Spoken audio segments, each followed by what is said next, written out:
15-6 offensive rebounds in favor of Milwaukee. But again, they shoot just 6 of 30, and it's kind of like game one of that Miami series. They had the layoff. They come out, they go 5 for 31. They came back in the second game of that series to hit a franchise record 22 threes.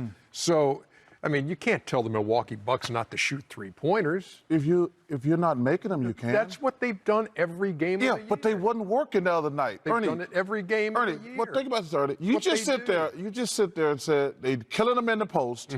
They kill them on offensive boards. Yep. And they're not making threes.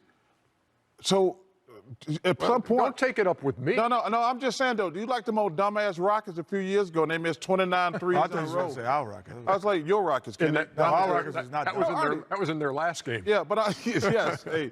No, and listen, they shoot a lot of threes.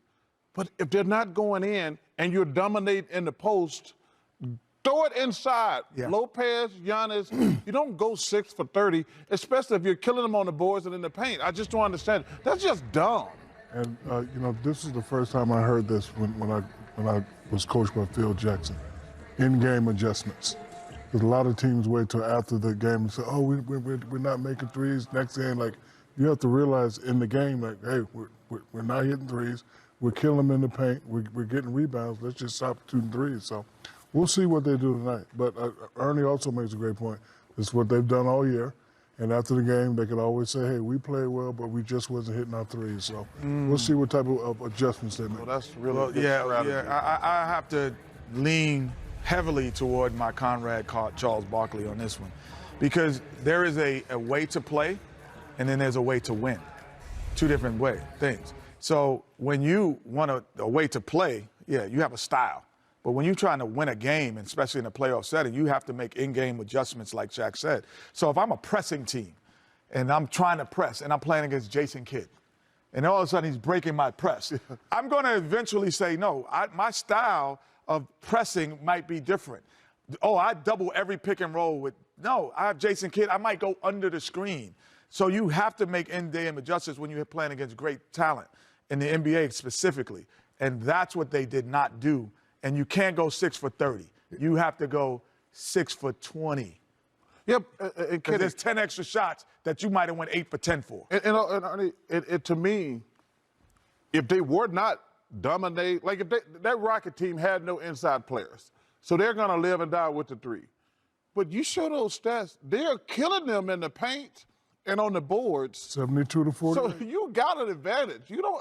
I didn't understand that watching that. I'm like, yo, man, feel free to throw the ball down low. Meantime, on the Brooklyn side, so you go into game one thinking you got your big three intact, and then Harden goes for 43 seconds and he's out. You go into game two knowing that he's not going to be there. And even Kevin Durant had talked about, yeah, look, when it happens, you kind of, it kind of throws you for a loop for a second. But he said, but you got to regroup and then you go from there. They were able to do that in game one. What's the approach in game two? And this is why I always talk about others, because of course all the focus is going to be on Kevin Durant and Kyrie Irving, but Blake Griffin, and the great Charles Barkley said it. Blake Griffin was the difference.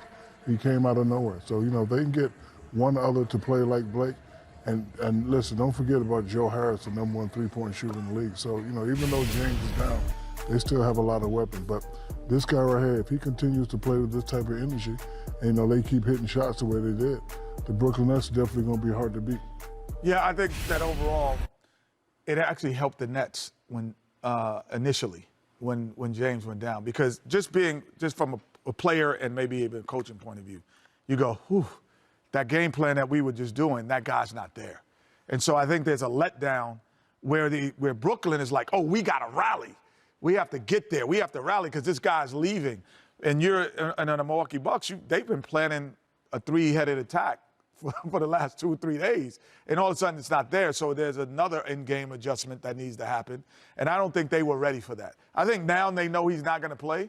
They will actually play better knowing that he's not going to play.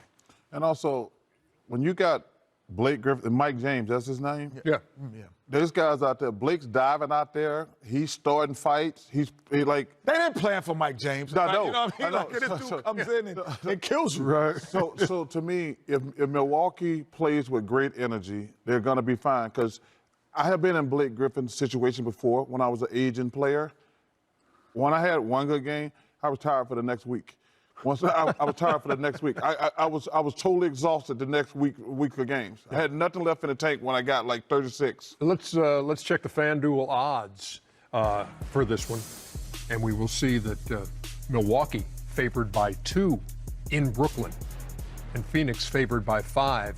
If I was a betting man, I'll take the Bucks and the Nuggets. Yeah. What do they say, Kenny? Series doesn't start till when?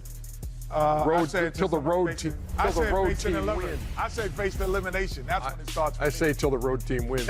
This series is fixed face to the start. elimination.